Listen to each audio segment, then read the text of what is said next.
horror was, was my middle name.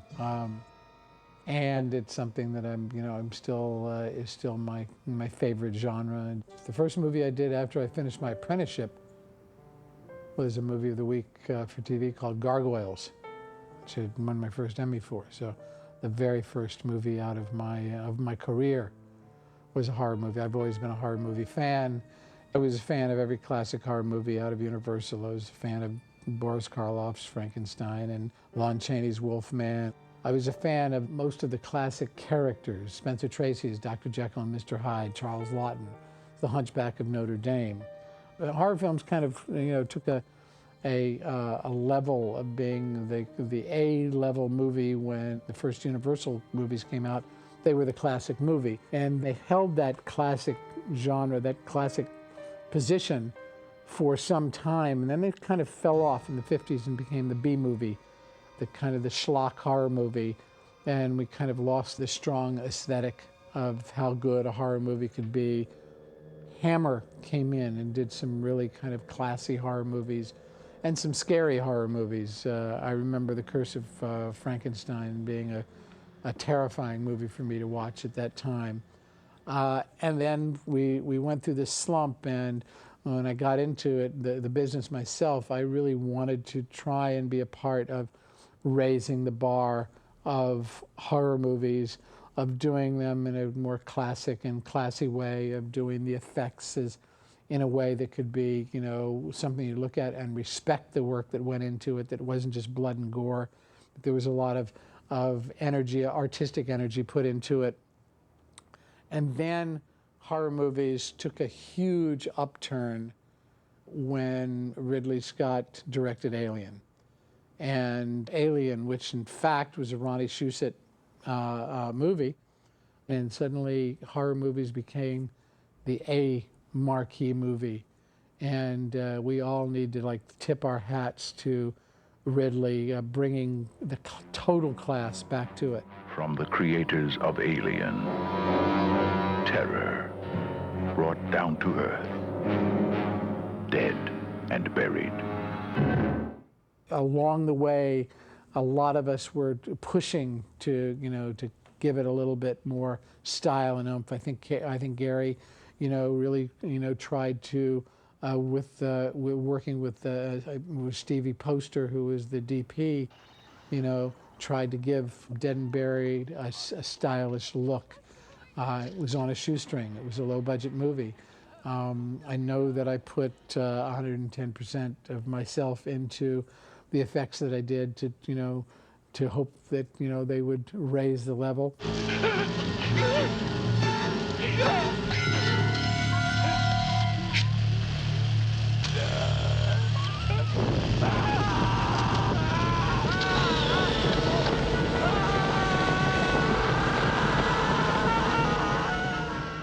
The wonderful thing about that particular effect, actually, which is when the effect really came into play, was after Chris was burned, and our first real vision of him, which is inside the car, upside down, the charred visage of him, where you believe he's dead. Of course, his scream makes you realize that he's not. And conceptually, I was getting into, at this period of time, trying to, again, go beyond simply what you could do with a makeup effect and recreate actors and start using forms of puppetry to allow these effects to be that much more visceral, that much more real, actually to get into the skin rather than just to layer on top of it. And so that first effect, of course, was actually a puppet. I believe my one and only argument with the director, with Gary Sherman, on that particular effect, when we shot it, I remember we did a test in my studio of the burning head. We did it upside down, and which is the way it was scripted and the way it was ended up in the movie, and right side up. And I'd spent an enormous amount of energy trying to create this very realistic burn victim puppet. And after the test, for my eye, it really didn't read as organic to me upside down as it did right side up. So I remember throwing a real hissy fit on the set. I was probably on that particular day, probably somebody that Gary would say, I don't want to work with this guy anymore. He's an old lady, he's a brat. Yet I must say, in revisiting the film, that it still works upside down. And it really showed in this movie how extensively we could use puppets. A lot of people don't realize that, but the next time we see him, he's in bed, burned and wrapped, and all that's visible is his eye, and the entire body is a puppet. We were able to get a lot of expression and performance out of this puppet that was about to take a needle in the eye. And in looking at it again, it still holds up the shock and the fear in the puppet's face when Lisa walks in. Hi. I'm so glad to see that you're feeling better. I'm gonna give you something. It's gonna make you feel even better. Chris gave a great performance there. Unfortunately, it wasn't Chris, it was Stan. And that particular effect, going from that burn puppet to the full body puppet that's on the bed, to the shot of where the needle goes into the eye, was, I think, to this day, one of the effects that I'm still most proud of in almost anything that I've done. I spent an enormous amount of time. This was before it was Stan Winston and Stan Winston Studio, and I did much of the work, most of the work myself, from the sculptures to the animatronics to all of the delicate work, and actually created this puppet virtually by myself. And it was very important to me for this eye. This was a big deal, to make this eye completely organic so that it could hold up in a close-up, so that it in fact would work for this shot where we see the needle go into the eye. And I remember vividly how much energy I put into every lash being perfect, that the movement of the lids was perfect, that the eye movement was organic, that everything about that close-up would be completely organic so that it would hold up on screen. And one of the reasons for building the entire body was to be able to move up the body, go into that shocked face, and then see the eye, get the needle put in it. And we did shoot it that way in reverse, as it turns out. In the cut, Gary decided to cut it so that it was its own little piece where you just saw that moment for the needle to go in.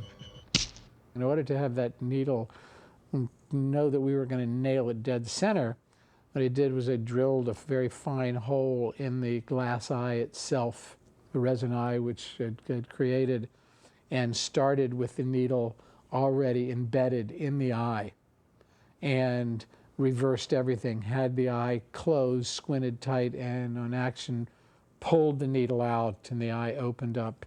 I was hoping that it would all be done in one fluid shot, which would really sell the fact that it wasn't an insert shot of this artificial eye. But the fact of the matter is it did work. When I saw the film, and then again in watching it recently, the effect still holds up. It's still a pretty tough one to watch, having a needle jabbed into somebody's eye. And it gives me a lot of pleasure to know that I've brought that kind of gruesomeness to screen.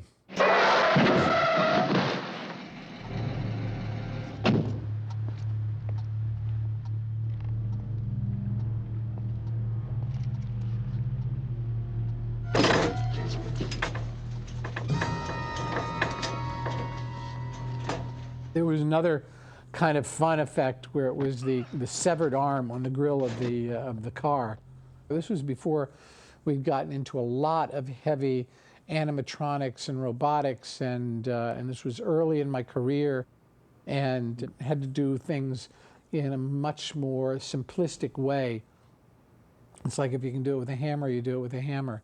And that severed arm had to be alive that ended up on the grill of the car. And the puppeteer, the actress, was in the hood of the car with the hand through the actual hand of the severed arm. And then there was a rod on the back end of the arm so that it got all of this life and this movement of this arm that was still alive, which was virtually a puppet. Smile. What are you doing? Smile.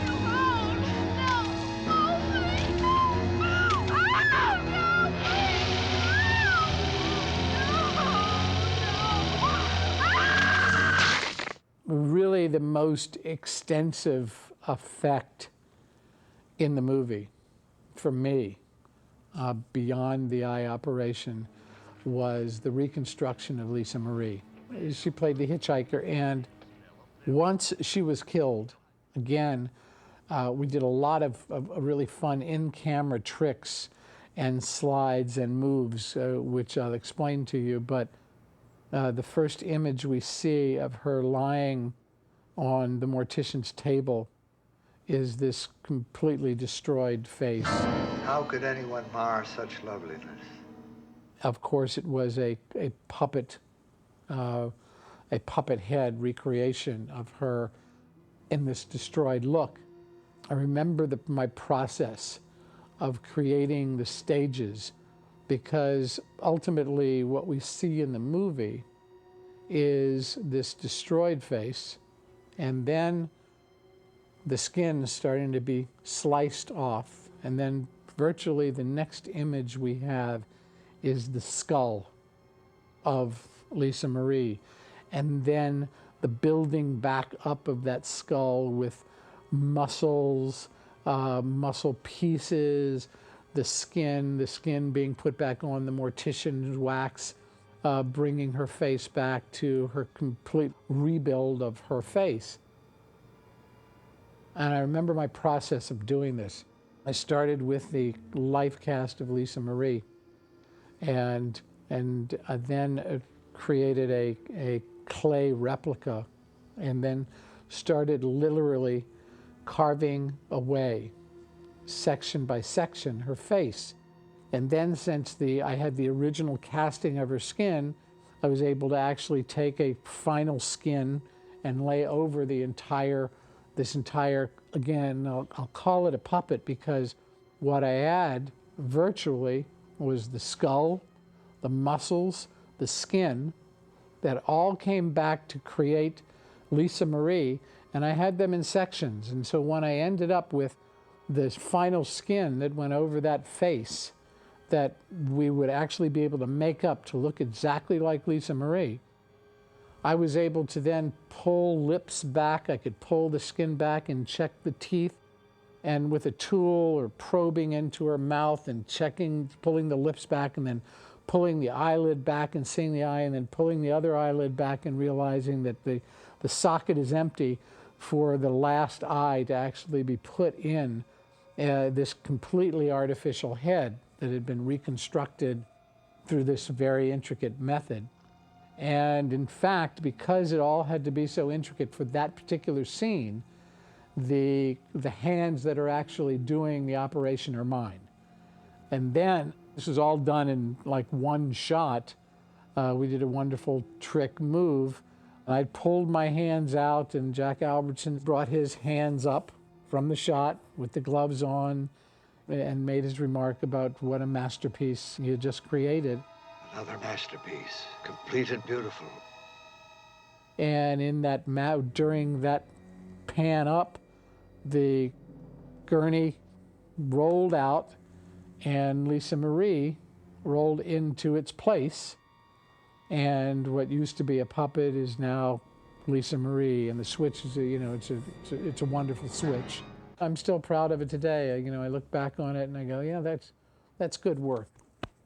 Smile.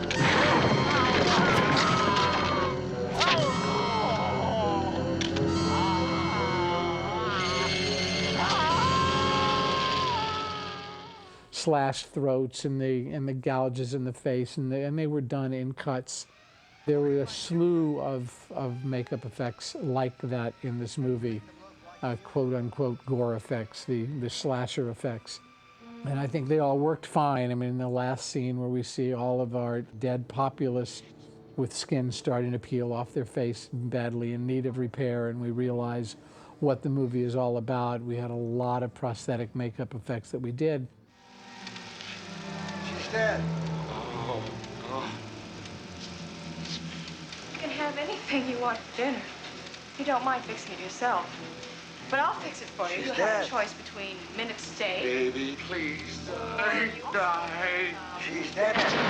Also, you have pork chops. It was a number of prosthetics, a number of appliances that to give the illusion of skin starting to peel off, of the coloring starting to come off of some hands, seeing the blue dead look under, and this constant, this is the reveal. This is the end of the movie, where we finally reveal that everybody's dead and buried. Come, Dan. Let me fix those for you.